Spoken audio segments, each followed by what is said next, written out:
आज हम थोड़ा सा समझने का प्रयास करते हैं कि संसद कानून कैसे बनाती है।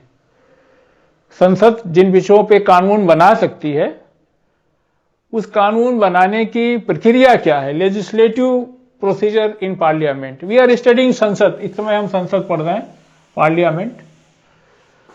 संसद में विधायी प्रक्रिया क्या होती है, ये हम समझने का प्रयास करते हैं। तो पहले हम जान लें कि बिल क्या होता है। Bill is simply A proposal of legislation. या कोई ये कहे कानून कैसे बनता है, तो कोई कहे भाई कानून बिल से बनता है, तो ये बात सही है। विधेयक, हिंदी में विधेयक कहते हैं, अंग्रेजी में बिल कहते हैं। बिल है एक प्रपोजल ऑफ लेजिस्लेशन, है विधायन का एक प्रस्ताव है, कानून बनाने का जो प्रस्ताव है उसे बिल कहते हैं। तो अगर कानून दुरुस्त हो, इसके लिए यह भी तो जरूरी है कि जब हमारा बिल ड्राफ्ट हो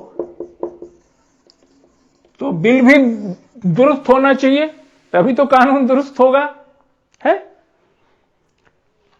तो बिल कैसे ड्राफ्ट होता है, इसको थोड़ा संक्षेप में हम समझें कि अगर किसी विषय विशेष पे विधान बनाने का प्रस्ताव पैदा होता है, किसी सब्जेक्ट पे अगर कानून बनाने का, विधान बनाने का, ध्यान रखें कि हम कानून की जगह का अधिनियम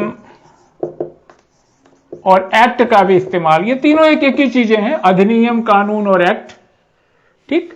तो अगर हम किसी विषय विशेष पे विधान बनाने का निश्चय करें, हमारे दिमाग में एक प्रस्ताव पैदा हो, तो सबसे पहले क्या होगा, थोड़ी देर के लिए हम समझ लें कि जैसे कि किसी के दिमाग में, किसी मंत्री के दिमाग में या किसी संसद सदस्य के दिमाग में ये प्रस्ताव आ गया। उदाहरण के लिए बता रहा हूं कि प्लास्टिक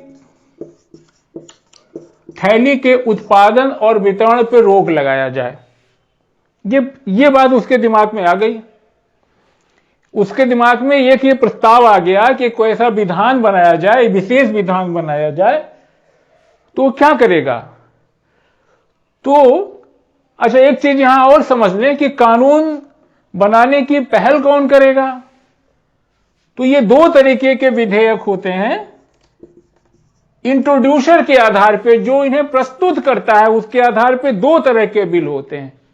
एक सरकारी बिल होता है और दूसरा गैर सरकारी बिल होता है। ये on the basis of introducer, इसको प्रस्तुत करने वालों के आधार पे सरकारी बिल वो होता है जिसे मंत्री प्रस्तुत करते हैं।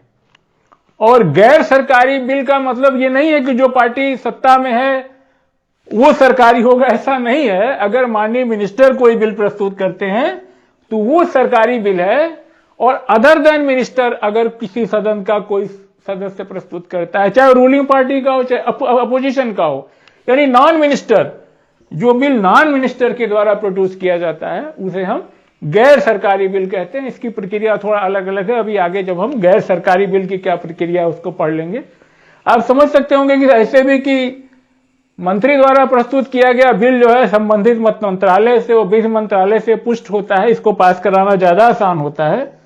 और गैर सरकारी बिल इस तरह का समझें आपकी विपक्ष किसी सार्वजनिक मुद्दे पे कोई कानून बनाना चाहता है तो इस तरह का बिल लेके आता है, इसको पास कराना मुश्किल होता है। और इसकी प्रक्रिया अलग है कि सरकारी बिल के लिए 7 दिन की नोटिस देनी होती है, इसके लिए 30 दिन की देनी होती है, इसे हम आगे देख लेंगे। तो बिल इंट्रोड्यूस करने के आधार पे दो तरह के बिल हुए, सरकारी और गैर सरकारी। सरकारी का मतलब आप निश्चित रहें कि जो माननीय मंत्री प्रस्तुत करते हैं, मंत्री के अलावा अगर कोई रूलिंग पार्टी का भी अगर कोई एमपी इसको बिल लेके आता है तो वो भी गैर सरकारी बिल ही कहा जाएगा, ठीक। अब एक बात यह है कि बिल जो है कितने तरह के होते हैं। बिल 4 तरह के होंगे आपके विधेयक 4 तरह के होंगे।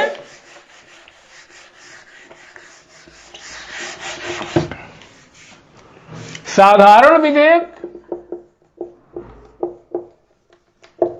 जिसे आप कहेंगे ऑर्डिनरी बिल। दूसरा वित्त विधेयक, जिसे आप कहेंगे फिनांस बिल। तीसरा हमारा है वित्त विधेयक, धन विधेयक, यानी मनी बिल, और चौथा है constitution amendment bill. Constitution amendment bill यानी संविधान संशोधन विधेयक। ठीक, ये 4 तरह के विधेयक हैं। तो साधारण विधेयक क्या है, ऑर्डिनरी बिल क्या है? ऑर्डिनरी बिल वही है जो वित्त विधेयक, धन विधेयक और संवैधानिक संशोधन विधेयक नहीं है। बाकी सारे विधेयक जो है ऑर्डिनरी बिल हैं। अब हम थोड़ा समझ लें कि बिल कैसे ड्राफ्ट होता है। बिल ड्राफ्ट होने की प्रक्रिया ये है कि जैसे किसी विशेष पे किसी के दिमाग में एक प्रस्ताव आता है कि कानून बनाया जाए, तो जो ये हम बिल ड्राफ्ट करने को बता रहे हैं कि बिल ड्राफ्ट कैसे होता है।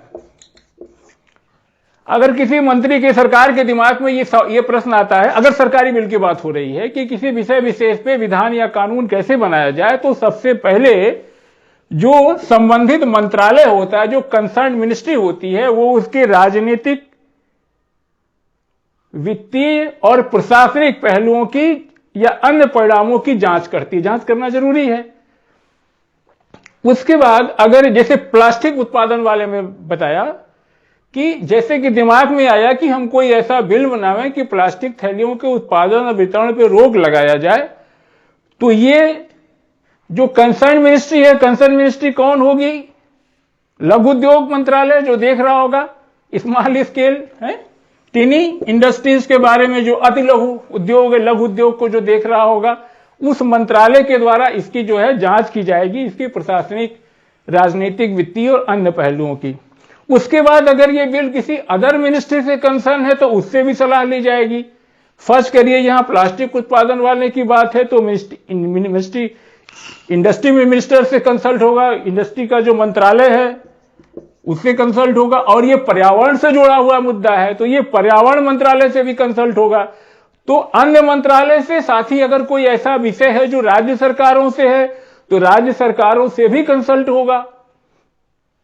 इसके बाद बिल को ड्राफ्ट करते समय यह भी जानना जरूरी है कि क्या जो बिल बन रहा है वो हमारे कोई ऐसे विधिक और संवैधानिक पहलू तो नहीं है जिनका ये वायलेशन कर रहा है। बिल ड्राफ्ट करने का जो आइडिया है तो ये उसके विधिक और संवैधानिक पहलुओं की जांच के लिए इसे भारत सरकार के विधि मंत्रालय से कंसल्ट किया जाता है, और अटॉर्नी जनरल हमारे जो होते हैं महान्यायवादी, उनसे परामर्श किया जाता है इस बिल के बारे में। ठीक, अटॉर्नी जनरल से और law minister of government of India से कंसल्ट किया जाता है। इतना होने के बाद फिर यह भी देखा जाता है कि जो जिनका कंसर्न इंटरेस्ट है, जिनका हित इससे जुड़ा हुआ है, जैसे हम श्रमिकों के लिए बना रहे हैं या उद्योग के लिए बना रहे हैं या कृषकों के लिए, फार्मर्स के लिए है, इंडस्ट्रियलिस्ट के लिए है, या जिस भी वर्ग से जुड़ा हुआ है, प्रोफेशनल्स हैं, तो उनसे भी विस्तार पूर्वक विचार विमर्श किया जाता है। ठीक, इतना करने के बाद जो संबंधित, जो कंसर्न, जो मिनिस्ट्री होती है, जो संबंध मंत्रालय होता है, वो मंत्रालय जो है एक बिल ड्राफ्ट करता है, और वो काम सरकारी ड्राफ्टमैन का है। जो हमारा सरकारी ड्राफ्टमैन होते हैं वो बिल को ड्राफ्ट करते हैं, और वो बिल ड्राफ्ट होने के बाद फिर मंत्रिमंडल के पास अनुमोदन के लिए जाता है, और अब प्रस्ताव अनुमोदित होने के बाद विधेयक का रूप लेता है। यानी इतनी प्रक्रिया है कि कंसर्न मिनिस्ट्री से उसके राजनीतिक, प्रशासनिक, वित्तीय और अन्य पहलुओं की जांच होगी। किसी अन्य राज्य से संबंधित है उससे कंसर्न किया जाएगा, जिनका हित प्रभावित हो रहा है उनसे कंसल्ट किया जाएगा, अगर किसी अन्य मंत्रालय से भी संबद्ध है उससे भी पूछा जाएगा। उसके संवैधानिक और विधिक पहलुओं की जांच विधि मंत्रालय भारत सरकार करेगी, महान्यायवादी से परामर्श किया जाएगा। इन सारी औपचारिकताओं के बाद वह प्रस्ताव जो होता है किसी विषय विशेष पे कानून बनाने का, उस प्रस्ताव को सरकारी ड्राफ्टमैन उसे विधेयक बिल का रूप देता है और उसे मंत्रिमंडल अनुमोदित करती है, और अनुमोदन के पश्चात भी प्रशासनिक मंत्रालय में इसकी बारीकी से तकनीकी जांच होती है। अब यह हमारा बिल तैयार होता है इंट्रोड्यूस होने के लिए। तो इतनी प्रक्रिया होती है, क्योंकि इसी बिल पे तो आप जानते हैं कि जब बिल को सदन के दोनों सदनों के द्वारा पास करके राष्ट्रपति की सहमति मिल जाती है तो ये अधिनियम या एक्ट बन जाता है, तो एक अच्छा बिल ही आगे चल के एक अच्छा कानून बनेगा। तो इतनी मशक्कत के बाद हमारा बिल ड्राफ्ट होता है और फिर इसके बाद होता है कि इस बिल को इंट्रोड्यूस किया जाए। तो सदन में इसको इंट्रोड्यूस करने के लिए, या पुनर्स्थापित कहते हैं हिंदी में, जानते हैं आप, पुनर्स्थापित करने के लिए इस बिल का प्रस्ताव रखने के लिए सदन की अनुमति चाहिए होती है। तो इस बिल को मंत्री महोदय या अगर कोई गैर सरकारी सदस्य है, ये अभी सरकारी बिल की बात हो रही है, तो मंत्री इसे जो है वो आजाद है, किसी भी सदन में प्रस्तुत करते। कोई जरूरी नहीं है कि पहले आप हाउस ऑफ पीपल या लोकसभा में ही रखिए तब राज्यसभा में ले जाइए, ये माननीय मंत्री के ऊपर है। जैसे राज्यसभा में भी प्रस्तुत कर सकते हैं, लोकसभा में भी प्रस्तुत कर सकते हैं, दोनों सदनों में लाया जा सकता है।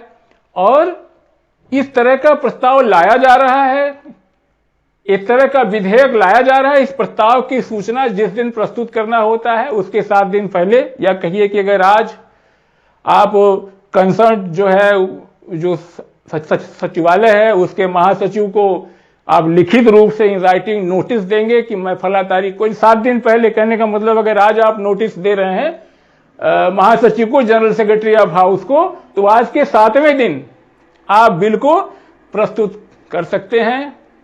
माननीय मंत्री उस दिन जब प्रश्नकाल चल रहा होगा, प्रश्नकाल 12 बजे खत्म होगा, क्वेश्चन आवर खत्म होने के बाद माननीय मंत्री अमुक, हाँ ये भी होता है कि बिल की जब महासचिव को प्रस्ताव, संघ सदन की अनुमति मांगने का जो एक प्रस्ताव दिया जाता है महासचिव को, तो विधिवत रूप से ये जो ड्राफ्ट की गई है इसकी 2 शुद्ध प्रतियां भी उनको दी जाती हैं। और फिर से वो उस हाउस का जो सेक्रेटरीट है लोकसभा या राज्यसभा में, जहां के पीठासीन को इस तरह की बिल को तारीख में 7 दिन पहले बिल प्रस्तुत करने के लिए प्रस्ताव मांगने की अनुमति दी गई है, वो भी इसकी जांच करता है। और वो सचिवालय के पास एक लंबा चौड़ा स्टाफ होता है, आप जानते हैं, वो सचिवालय फिर से इस बिल की जांच करता है और फिर से ये एजेंडा ऑफ द डे में जो पीठासीन होता है वो उस दिन के जो कार्यक्रम होते हैं उसकी सूची में 7वें दिन, 7 दिन पहले नोटिस देना जरूरी, यानी आप आज दे रहे हैं तो 7वें दिन या किसी तारीख विशेष को लाना चाह रहे हैं तो आपको 7 दिन पहले नोटिस देनी होती है। तो आप नोटिस देंगे उस दिन के कार्य एजेंडा ऑफ द डे में, कार्य सूची में, वहां का पीठासीन अधिकारी, प्रिजाइडिंग अफसर उस बिल को इंक्लूड कर लेगा। और 11 से 12 तक हमारा क्वेश्चन आवर होता है। 12 बजे क्वेश्चन आवर खत्म होने के बाद पीठासीन अधिकारी माननीय मंत्री को बुलाएंगे और मंत्री जी आएंगे, खड़े होंगे, मैं अमुक मंत्री, कंसर्न मिनिस्टर भी प्रस्तुत कर सकता है, कोई स्टेट मिनिस्टर भी प्रस्तुत कर सकता है, सरकार की ओर से कोई अन्य मंत्री भी प्रस्तुत कर सकता है, वो सदन के सामने बिल प्रस्तुत करने की अनुमति मांगते हैं। और यह भी जरूरी है कि जिस दिन बिल इंट्रोड्यूस होना है उसके 2 दिन पहले जो हमारे माननीय मेंबर ऑफ पार्लियामेंट हैं उनको इसकी कॉपी सर्व कर दी जाए और ये पता रहता है सदन को कि आज फला तारीख को बिल प्रस्तुत होने वाला है। और इस तरीके से ये बिल प्रस्तुत करने की ये बात हो गई। 7वें दिन बिल प्रस्तुत किया जाता है। बिल प्रस्तुत करते समय अमूमन कोई विरोध नहीं होता, लेकिन अगर कोई विरोध होता है, विरोध का कारण ये हो सकता है कि यह सदन इस कानून को बनाने में सक्षम नहीं है। मान लीजिए कोई ऐसा विषय है, सदस्यों को लगता है कोई इस तरह का विरोध अगर पैदा होता है तो अध्यक्ष जी महान्यायवादी को बुला सकते हैं, महान्यायवादी आकर के इस पर स्पष्टीकरण देंगे। तो इससे प्रक्रियाएं कम होती हैं, बिल इंट्रोड्यूस हो जाता है। आगे हम देखते हैं कि ऑर्डिनरी बिल के लिए पास करने के लिए सदन में 3 रीडिंग होती है, चाहे जिस भी हाउस में हो, लोकसभा में हो, राज्यसभा में हो, उसकी 3 रीडिंग होती है और कुल 5 चरण होते हैं, 5 स्टेजेज एंड 3 रीडिंग्स। और फर्स्ट रीडिंग में यही होता है, अभी जैसा पहले चर्चा हमने की कि बिल को महासचिव के यहाँ ये प्रस्ताव, बिल का प्रस्ताव रखने की नोटिस देने के लिए 2 प्रति देना, 7 दिन के बाद बिल प्रस्तुत किया जाता है। बिल प्रस्तुत करते समय माननीय मंत्री जी उसका कारण, उस बिल के थोड़ा सा जो बिल का शीर्षक होता है, ऑब्जेक्टिव होता है, उसकी चर्चा होती है। बस इतना ही होता है। जब माननीय मंत्री जी बताया, जब बिल प्रस्तुत करते हैं तो जैसे प्लास्टिक थैली उत्पादन और वितरण वाले बिल पे बता रहा था, तो जैसे हो गया बिल का जो शीर्षक था, मंत्री जी ने सदन में जब उनको अनुमति मिली प्रश्नकाल के बाद, तो उन्होंने जो है यही प्रस्ताव रखा कि महोदय एक बिल का नाम जैसे बता देंगे प्लास्टिक थैली उत्पादन और वितरण पे रोक संबंधी विधेयक। तो यानी उसके शीर्षक, उसका ऑब्जेक्टिव क्या है? ऑब्जेक्टिव ये है कि लोगों के स्वास्थ्य की रक्षा करना है, पर्यावरण की सुरक्षा। तो ये फर्स्ट रीडिंग के समय सिर्फ उसके शीर्षक और उद्देश्यों को, उसकी जो हेडिंग है, उसकी जो मेन, उसका जो ऑब्जेक्टिव है, सिर्फ उतनी ही चर्चा होती है और बिल इंट्रोड्यूस कर दिया जाता है हाउस में। अब ये होता है कि बिल आ गया, अब बताइए कि सदस्यों को 2 दिन पहले उसकी एक कॉपी सर्व कर दी जाती है और मंत्री जी अगर चाहें तो एक दिन में जितना चाहें उतना बिल प्रस्तुत कर सकते हैं। ये कोई सीमा नहीं है कि एक ही बिल आएगा, 1 बिल, 2 बिल, 3 बिल, जितने विधेयक चाहे एक दिन में प्रस्तुत कर सकते हैं। तो ये विधेयक प्रस्तुत हो जाता है। विधेयक प्रस्तुत होने के बाद इसे भारत के राजपत्र में प्रकाशित किया जाता है, गजट में, या अध्यक्ष की अनुमति से इसे पहले भी राजपत्र में प्रकाशित किया जा सकता है।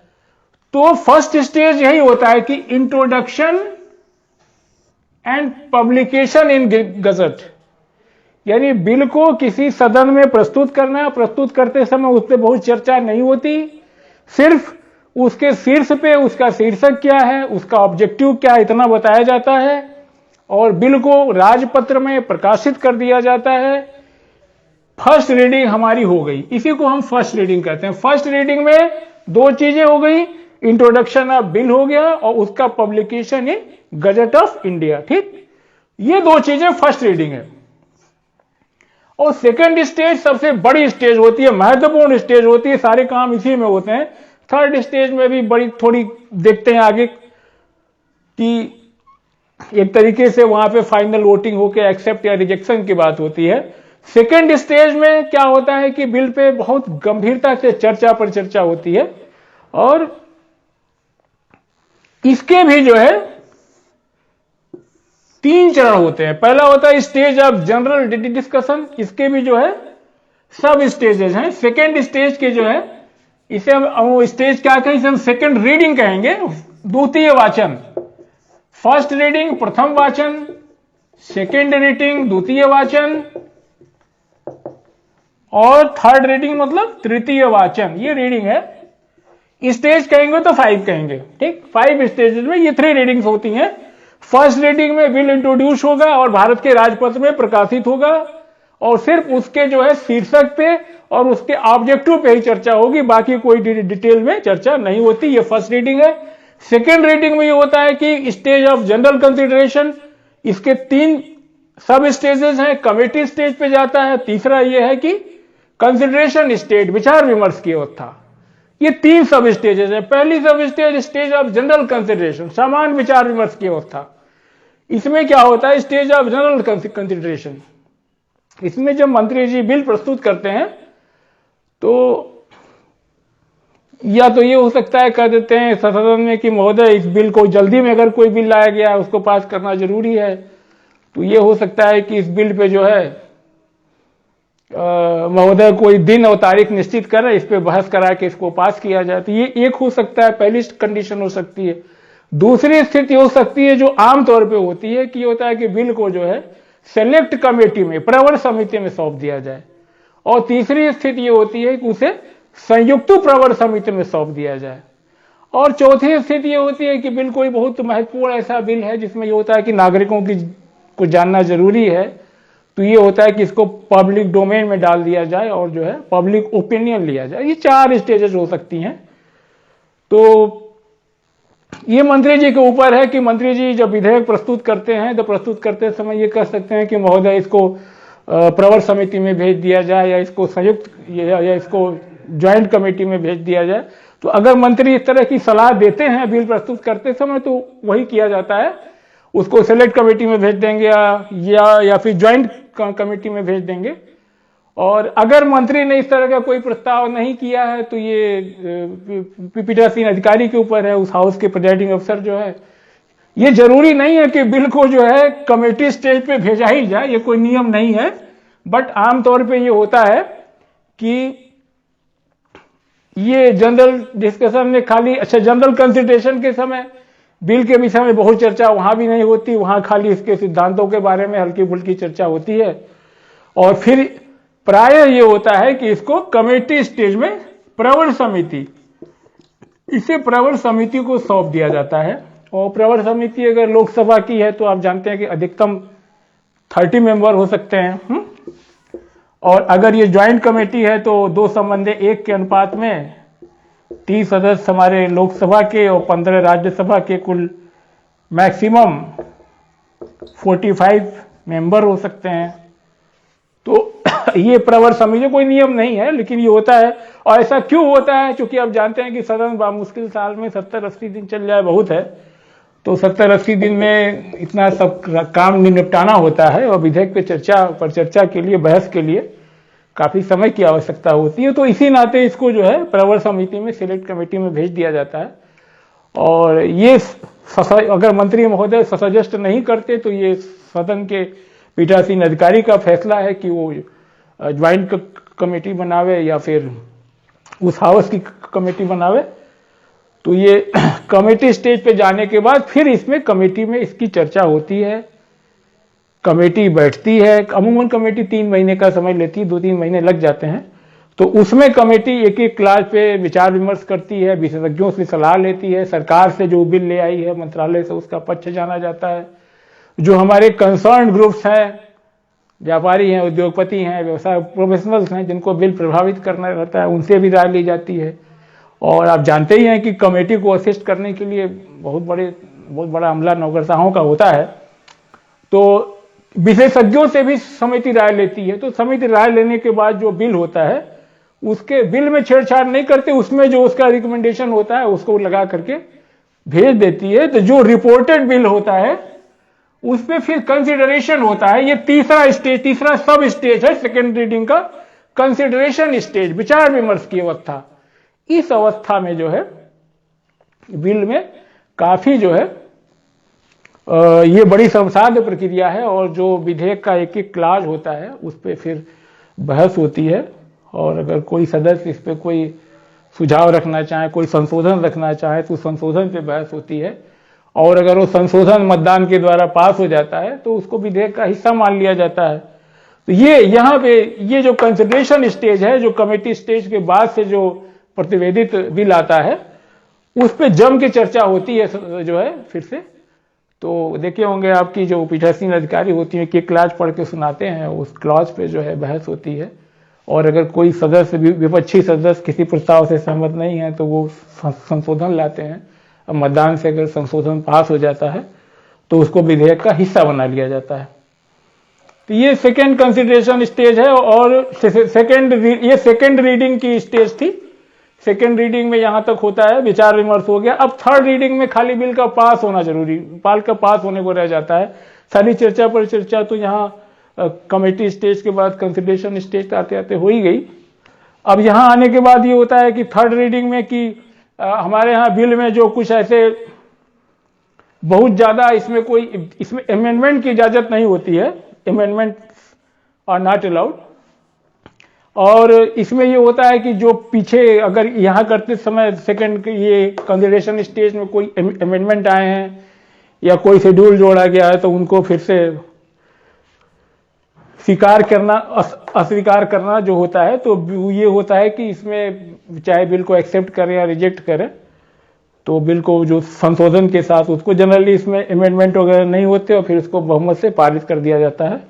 और खास करके थर्ड स्टेज पे कोई शाब्दिक, जैसे बिल के जो मूल कंटेंट है उसमें छेड़छाड़ नहीं होता, कहीं किसी शब्द का हेर फेर है या फिर कोई औपचारिक और कोई इस तरीके से एंसिलरी अमेंडमेंट है, छोटे मोटे वही होते हैं।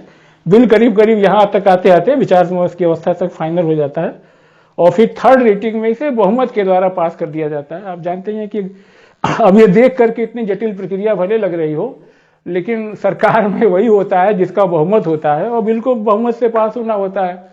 और हम जानते हैं कि हमारे पास व्हिप का हथौड़ा है, तो अमूमन सरकार बिल आसानी से पास करा लेती है। ये सारी चीज़ें हैं जरूर, लेकिन क्योंकि मेजॉरिटी होती है तभी सरकार होती है, और व्हीप का हथौड़ा होता है, तो बिल बहुमत से सरकार पास करा लेती है।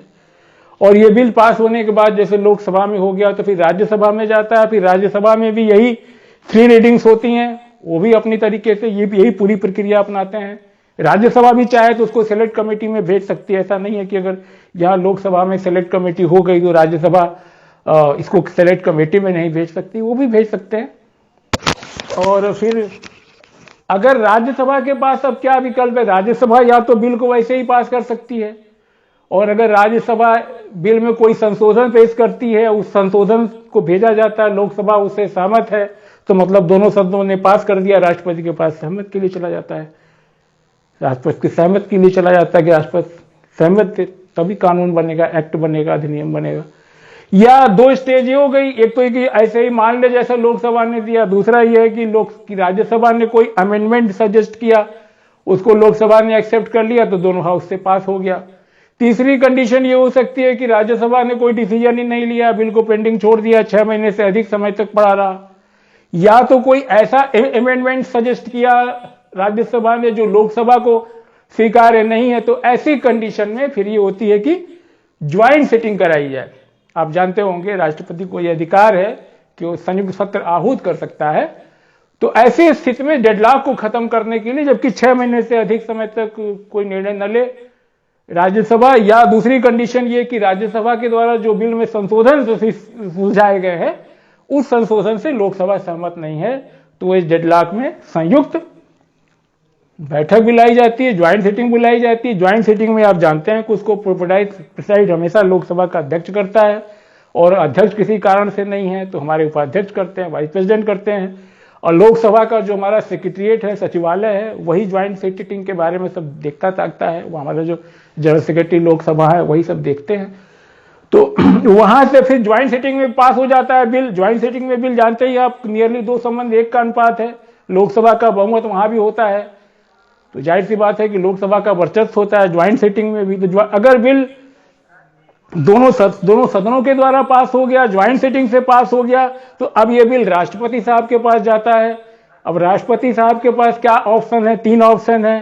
पहला ऑप्शन तो ये है कि राष्ट्रपति साहब बिल को अपनी सहमति दे दें, may give his assent, his or her assent, may give his assent, अगर अपनी सहमति दे देते हैं तो वो बिल कानून बन जाएगा, अधिनियम बन जाएगा, एक्ट बन जाएगा। दूसरा, या राष्ट्रपति साहब क्या कर सकते हैं कि मैं विथहोल्ड बिल को रोक दिए यहाँ पे, तो बिल खत्म हो जाता है। ये सस्पेंसिव वीटो है, इसको आप पढ़ चुके हैं पीछे। तीसरी कंडीशन ये होती है कि राष्ट्रपति जी को ये लगा कि इस बिल में कोई कमी है और वो अपनी तरफ से कुछ उसको वापस कर देते हैं कि ये चीजें आप फिर से देख लीजिए, तो ये दोनों हाउस को जाता है। तो अगर हाउस बिल को विद अमेंडमेंट और विदाउट अमेंडमेंट संशोधन मान ले तो अच्छा, न माने तो अच्छा, फिर से राष्ट्रपति साहब के पास जाता है, तो he is bound to give his her assent, जैसा कॉन्स्टिट्यूशन में प्रोविजन है, तो राष्ट्रपति उसको अपनी सहमति देंगे और वो बिल, अधिनियम, एक्ट, कानून बन जाता है। संक्षेप में हमारी यही साधारण बिल के बारे में, ऑर्डिनरी बिल के बारे में लेजिस्लेटिव प्रोसीजर है। अब इसके आगे हम देखेंगे धन विधेयक और वित्त विधेयक कैसे पास होता है। Okay, thank you.